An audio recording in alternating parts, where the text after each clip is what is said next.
I promised to begin the reading of the Red Book itself today, but in the spirit of the age, I lied. Actually, no, I didn't lie. I simply found some very powerful things, which I think that you need to understand before we begin to read the Red Book. I'm still reading today from Jung's Red Book for Our Time, Searching for Soul Under Postmodern Conditions. And I'm taking bits and pieces from Thomas Arst's essay, The Way of What Is to Come, Searching for Soul Under Postmodern Conditions. Page 36. Dr. Edward Edinger notes in his Aion Lectures, as it gradually dawns on people one by one that the transformation of God is not just an interesting idea, but is a living reality, it may begin to function as a new myth. Whoever recognizes this myth as his own personal reality will put his life in the service of this process.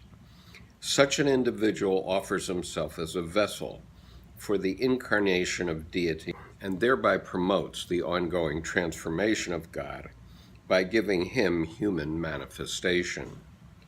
Such an individual will experience his life as meaningful and will be an example of Jung's statement, quote, "The indwelling of the Holy Ghost, the third divine person, in man brings about a Christification of many," unquote.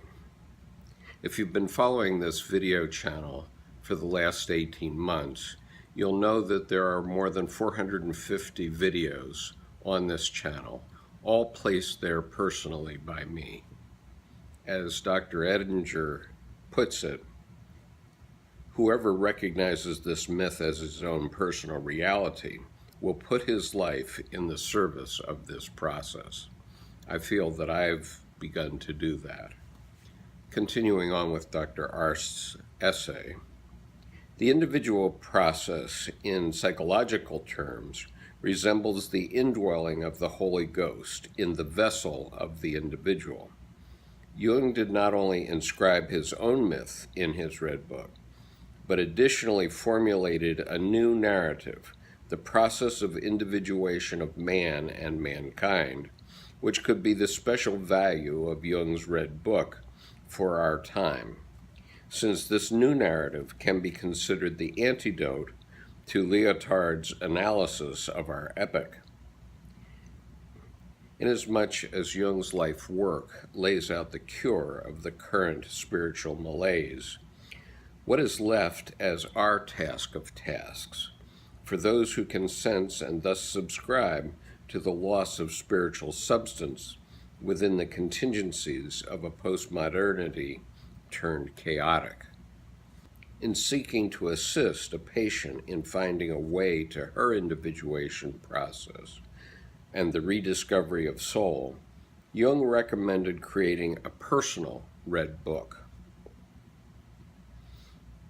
Quote, "I should advise you to put it all down as beautifully as you can in some beautifully bound book. It will seem as if you were making the visions banal, but then you need to do that. Then you are freed from the power of them.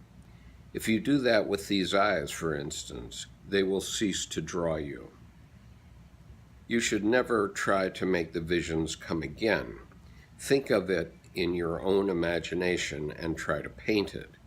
Then, when these things are in some precious book, you can go to the book and turn over the pages, and for you it will be your church, your cathedral, the silent places of your spirit, where you will find renewal. If anyone tells you that it is morbid or neurotic, and you listen to them, then you will lose your soul, for in that book is your soul." Unquote. Your cathedral, one's own church as an ecclesia spiritualis. This is the pressing issue today, according to Jung. We are in a period of turbulent transitions, in an interim of history. However, just how postmodern radical plurality and incarnatio continua are entangled with each other remains a mystery. Perhaps this logical contradiction is the sign of a deeper truth.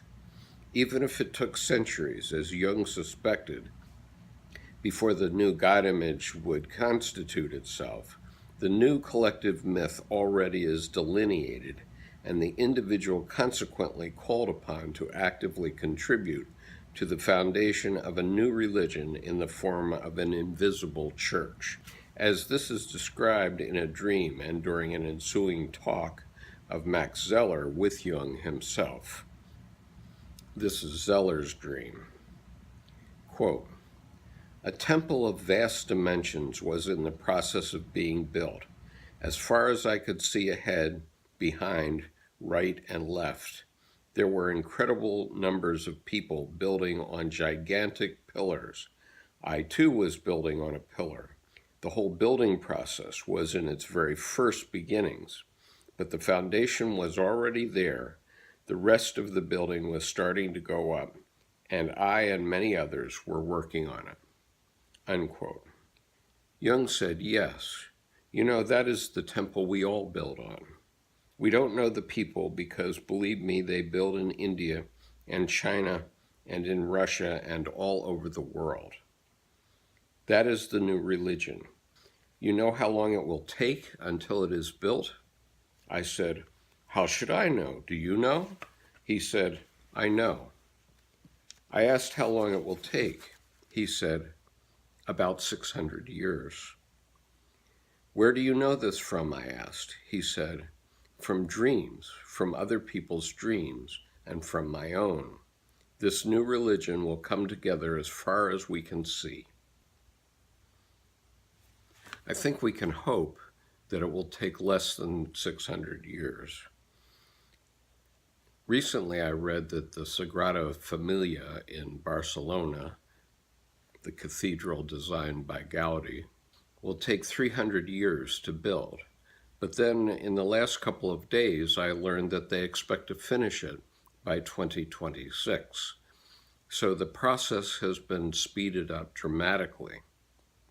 Building a cathedral in the Middle Ages traditionally took 100 years. And when they began the Gaudi Cathedral, they did say it would take 300 years to build. And so things have speeded up dramatically. And obviously Dr. Jung, who died in 1961, was not really familiar with computers and the internet. But the way things are changing today, we might imagine that this new religion may develop much faster. Now, I'm cherry picking from Thomas R's essay because I want to read a couple of other paragraphs that I think are important. In a letter to the Reverend Morton T. Kelsey, dated May 3rd, 1958, Dr. Jung explained the problems of Christianity today, and particularly fundamentalist Christianity. He said, quote, "We are still looking back to the Pentecostal events in a dazed way instead of looking forward to the goal the Spirit is leading us to. Therefore, mankind is wholly unprepared for the things to come. Man is compelled by divine forces to go forward to increasing consciousness and cognition, developing further and further away from his religious background because he does not understand it anymore. His religious teachers and leaders are still hypnotized by the beginnings of a then new eon of consciousness instead of understanding them and their implications. What one once called the Holy Ghost is an impelling force, creating wider consciousness and responsibility, and thus enriched cognition. The real history of the world seems to be the progressive incarnation of the deity." And then this one additional passage. "It is a fearful thing to fall into the hands of a living God." In his self-experiment, Jung not only found his own myth, but also the new God and a new religion about which he would remain silent for decades to come. The Red Book was made accessible only to some selected few of Jung's family and his inner circle, and for years it was kept private in his personal library.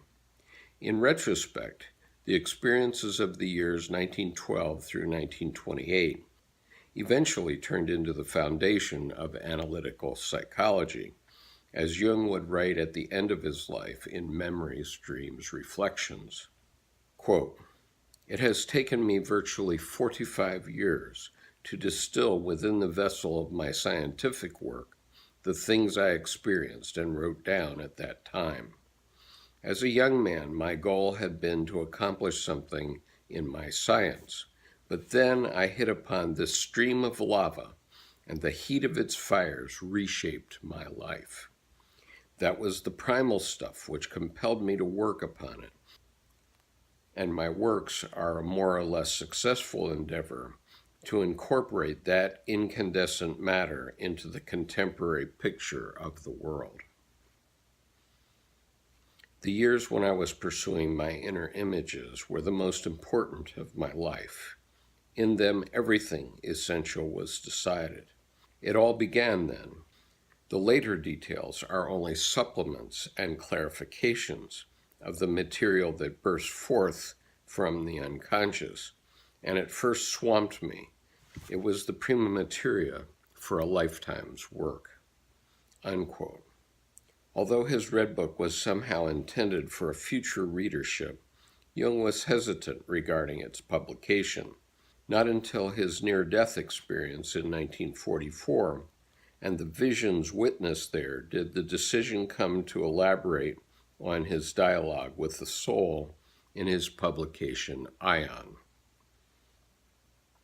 Quote, "Before my illness in 1944, I have often asked myself if I were permitted to publish or even speak of my secret knowledge. I later set it all down in Aion. I realized that it was my duty to communicate these thoughts, yet I doubted whether I was allowed to give expression to them. During my illness, I received confirmation, and I now knew that everything had meaning and that everything was perfect." Aion, therefore, can be read as Jung's commentary on his experiences put down in his Red Book. Jung's initial painting in Liber Novus, found at the beginning of the first chapter, The Way of What Is to Come, illustrates the secret knowledge. And here's a printout of the first painting, and I'll put a good copy of this in the video.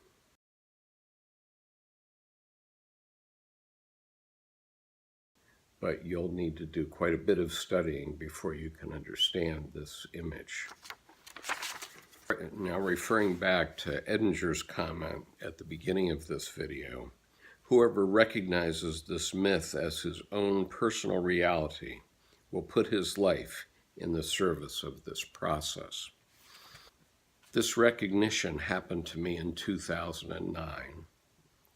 In 1993, I was overwhelmed by a series of images which literally forced me to write a novel. This novel contained pornographic passages, among other things, and when I finished it, I was still in my business career, and I didn't know what I would do with that novel. I put it in my drawer for 21 years. But in 2009, when the Red Book was published, I recognized that the experiences Dr. Jung had were very similar to the experiences I had. And then later, between 1995 and 2005, I began to paint images. Many of those images were of nudes, including a self-portrait. Again, I didn't know what to do with them, and after 2005, I put them away. So it was only after 2009, when I read Dr. Jung's Red Book, that I understood that Dr. Jung had had a very similar psychological experience. And that is when it dawned on me that something was happening at the psychological level. And so, referring back to Dr. Edinger's comment, as it gradually dawns on people, one by one, that the transformation of God is not just an interesting idea, but is a living reality, it may begin to function as a new myth. Whoever recognizes this myth as his own personal reality will put his life in the service of this process. This is why I've created 450 videos on this channel. One other thing that came together was in 2007, I wrote this book called Tsunami of Blood. And as you see from the dust cover, the tsunami is about to wash away the symbols of the three major Abrahamic religions. Since I was married, Debbie and I have very rarely gone to church, only on Christmas and weddings and funerals.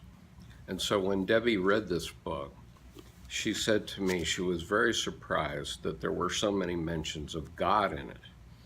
And at the time, it was published in 2007. At the time, I didn't know why I was mentioning God, but now I do. God is not about the church. God is not about a religious community. God is an experience. If you have not had this experience, I urge you to find out how you can have this experience. I have never found God in a church, but I have found God in my heart.